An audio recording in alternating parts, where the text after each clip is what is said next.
What happens when you give people a choice and autonomy in how they do their work? That was the question I asked a few years ago as I started looking at the day-to-day operations of space agencies. Yeah, I'm talking about rockets, astronauts, drones, rovers, that kind of space.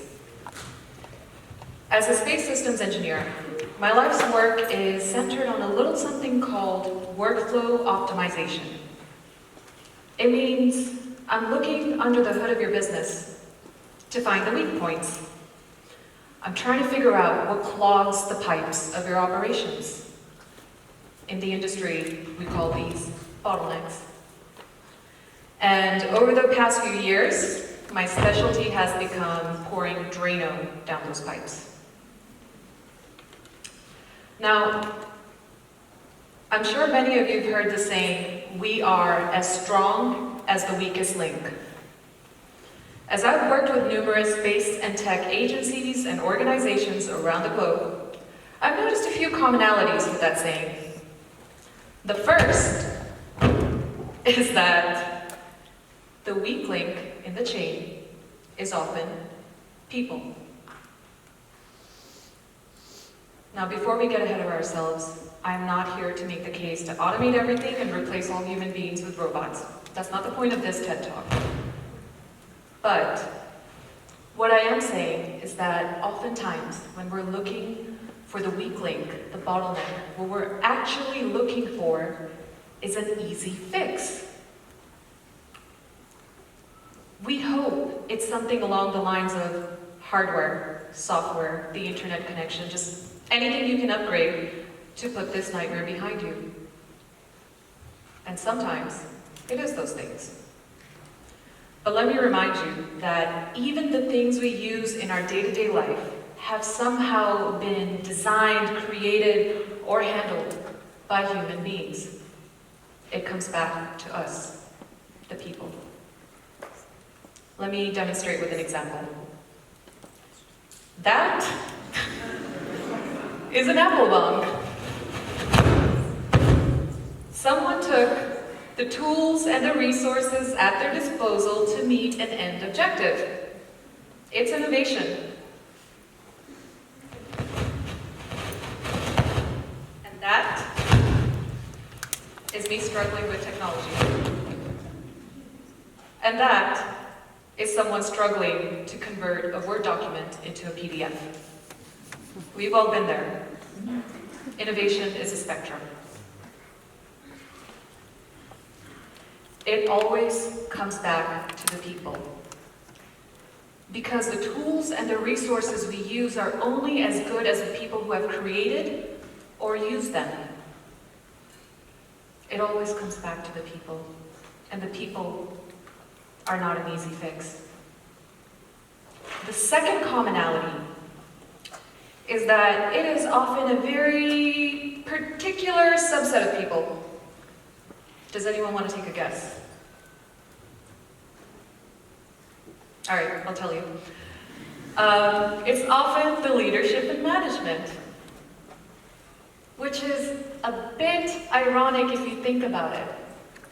The very people meant to be leading us towards success are somehow the ones getting in the way of it. Why is that? That's because not everybody is poised to be a leader. And the Silicon Valley is the perfect example of that. You have a concentration of geniuses who've taken a seedling of an idea and just grown it into something life-changing. They are visionaries. But not all visionaries are leaders. Sometimes you end up in leadership and management simply because you have the most experience and knowledge about the technology or product you're trying to build. It has nothing to do with the people you're going to lead. So where today's leaders excel in innovation, they're lacking the soft skills and the empathy to connect with their workforce and motivate them. But before we start blaming the leaders, let's address the root of the problem. We have a global culture which applauds leaders who have a tight rein, a death grip on their workforce.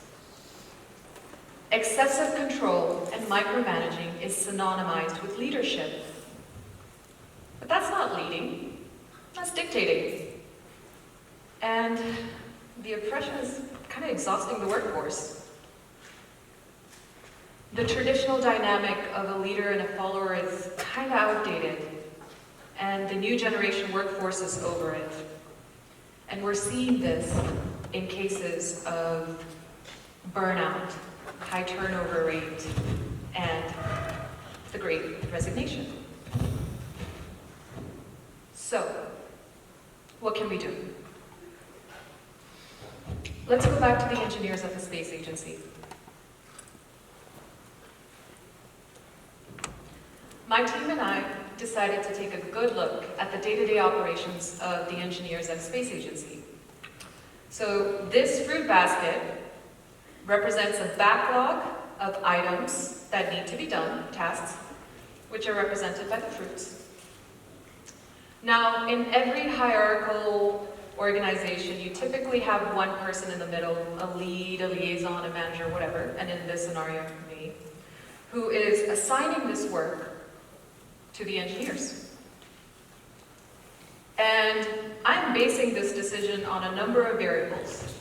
It could be their availability, their education, their experience, so forth. I'm making the decision for them. This is called a push system because I am pushing the work onto you. Now, my team and I found that it took the engineers an average of 8 days to finish a task. And as the deadline to clear the backlog, the fruit basket, approached, the stress and the intensity went up. Now, what happens to human beings when they're under stress and a time crunch? They make mistakes. And those mistakes become rework for the next development cycle. So you have all the work you need to do, and then more work added on top of that. My team and I wanted to reduce the amount of rework as well as try and bring down that average time it took to get the work done. So we decided to shake things up. We got rid of the push system altogether, along with the middle person. We introduced the concepts of choice, decision-making power, and autonomy, freedom and function. We went to the engineers and we said, look, here is all the work that needs to get done, and this is the deadline. We want you to self-select the work you're going to do, and when you're done, come back and self-select again. And while you're at it, get creative, have fun. All we know is that we are at point A, and we need to get to point C. Sure, we have to hit M and T along the way, but the rest is up to you. We trust you to get the job done. So, if you want to slice this apple into 8 pieces and then eat it one slice at a time, you do you. If you want to bite into this banana with the skin on and everything, be my guest. The point is, you decide, you pull the work you want to do, and that is the pull system. So this brings us back to the big question. What happens when you give people a choice and autonomy in how they do their work? Turns out, things get interesting. When it came to choice, we found that people fell into one of 3 categories. Those who kept picking the work that they were familiar and comfortable with. Why rock the boat? Those who pushed the edges of their zone of comfort a little bit and had some fun, they were looking for just a wee bit of a challenge. And then those, to my surprise, who picked tasks that would have never been assigned to them. In a push system, they took this as an opportunity to learn something new. But what I found most fascinating was this change in the mindset of, hey, I'm just doing what I've been told. to one of active participation, critical thinking, and a culture of autonomy. It turns out, when you give people a choice, decision-making power, they're invested. And when they're invested, they have some skin in the game. When it came to autonomy, I learned that if you ask people to get creative and have fun with it, you cannot measure the amount of creativity and fun they're going to have. The engineers started exploring and exercising their curiosity simply because they were encouraged to do so. So they started tackling the same task from different angles, trying new things, which ended up giving us a more resilient and robust system than we had before, which means fewer mistakes, less rework. Not to mention they were having fun while they were doing this, which was totally not our intention at all. By the way, that average, the 8-day average of how long it takes to get a task done, that went down to 3 days. In the industry, we call that a win.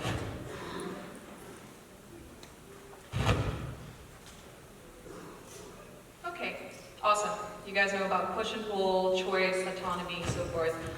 Why should any of you care? Why does this impact anybody sitting in the audience today? If you have one takeaway from this talk, then please let it be this.